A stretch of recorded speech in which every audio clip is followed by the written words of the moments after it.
1950 से शुरू हुई एक कंपनी जिसने देखते ही देखते 2020 तक दुनिया में कैसे लहराया अपना परचम। देश ही नहीं विदेशों में भी कई कंपनियां स्थापित की। आज बात एशिया की सबसे बड़ी एल्युमिनियम कंपनी हिंडाल्को की। आज के दौर में जो कंपनियां बड़ी बनी हैं उनकी कहानी में बड़ी सादगी होती है। हिंडाल्को की कंपनी की कहानी भी एक ऐसे शख्स से जुड़ी है जो हमेशा के लिए अमर हो गया। नाम था घनश्याम दास बिरला। ये वो नाम है जो एक छोटी सी कंपनी को पूरी दुनिया में विख्यात कर दिया। जीडी बिरला प्रसिद्ध बिरला समूह के संस्थापक थे। उनका महात्मा गांधी से मधुर संबंध भी था। अब बात करते हैं हिंडाल्को की।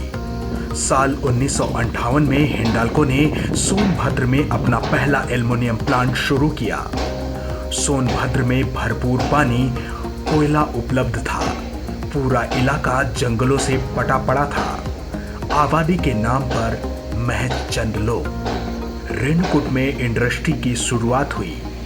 साल 1962 से शुरू हुई हिंदुस्तान एल्युमिनियम कॉरपोरेशन 1989 तक आते आते हिंडाल्को इंडस्ट्रीज लिमिटेड बन गई। इसी बीच 1967 में रेणु सागर थर्मल पावर प्लांट की स्थापना की गई, जिसमें बिजली का उत्पादन किया जाने लगा।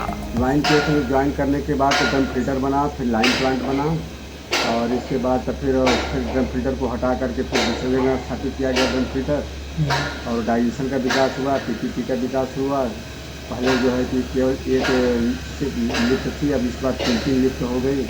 पहले जो है केबल के थ्रू जो है कि पाउडर को सुखाया जाता था, अब कंसाइनर के थ्रू सुखाया जाता है। इसके बाद इस ग्रुप में सबसे बड़ा योगदान अगर किसी का आता है तो वो नाम है आदित्य बिरला का। आदित्य ने कोलकाता से अपनी औपचारिक शिक्षा प्राप्त की और फिर सेंट जेवियर्स कॉलेज से विज्ञान में स्नातक किया।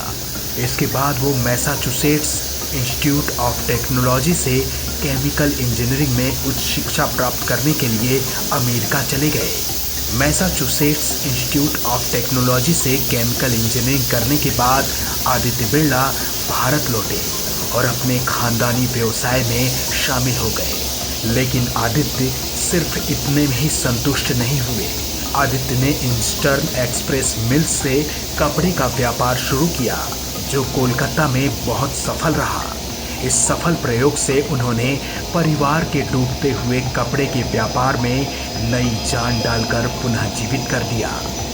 और दूसरी तरफ 11 फरवरी 2007 में हिंडाल्को ने हिंदुस्तान की सबसे बड़ी aluminium rolling company Novelis Inc और एवी मेटल्स इंक को खरीद लिया, जिसने दुनिया भर में हिंडाल्को को एक नई पहचान दे दी। यह टाटा समूह के बाद दूसरा सबसे बड़ा भारतीय कंपनी का इन्वेस्टमेंट था, जो कनाडा और नॉर्थ अमेरिका में किया गया था। इसके बाद से ही हिंडाल्को 5 वैश्विक एल्युमिनियम की बड़ी कंपनियों में एक रैंक हासिल कर ली। लेकिन कंपनी यही नहीं रुकी। अभी कुछ महीने बीते ही थे कि हिंडाल्को ने 2007 में ओडिशा के दोरागुड़ा में उत्कल एल्मुना प्रोजेक्ट में एल्कॉन इंक में हिस्सेदारी खरीद ली। अप्रैल 2020 जब दुनिया मंदी के दौर से गुजर रही थी, तब हिंडाल्को इंडस्ट्रीज ने अमेरिका स्थित एल्युमिनियम रोल्स उत्पादन निर्माता एलिस कॉरपोरेशन को भी खरीद लिया। हाई एंड एरोस्पेस सेगमेंट में हिंडाल्को की एंट्री एलरिस कॉरपोरेशन में हो चुकी है। यह सौदा $600 बिलियन में हुआ। अभी ये सिलसिला जारी है। अनुभव तो वहाँ हम लोग जितना जब तक रहे, हम लोग अपने ग्रुप में सबसे आगे रहे। और क्वालिटी सर्किल में पहले हम सदस्य के रूप में रहते थे। उसके बाद धीरे धीरे हम वहाँ क्वालिटी सर्किल के हेड हो गए और क्वालिटी सर्किल को अच्छी तरह से मैंने आगे बढ़ाया।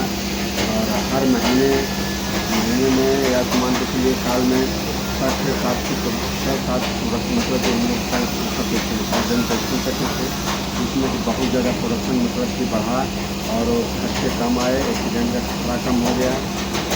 और बहुत करोड़ों रुपये का बचत हुआ।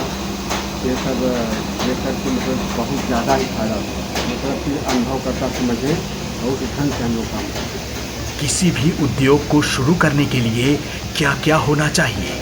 आदित्य बिरला ने कहा था, एक पल के लिए ठहर जाने से मंजिल दूर हो जाती है, क्योंकि हम ही नहीं मंजिलें भी चला करती हैं। इसका मतलब है कभी रुकना नहीं।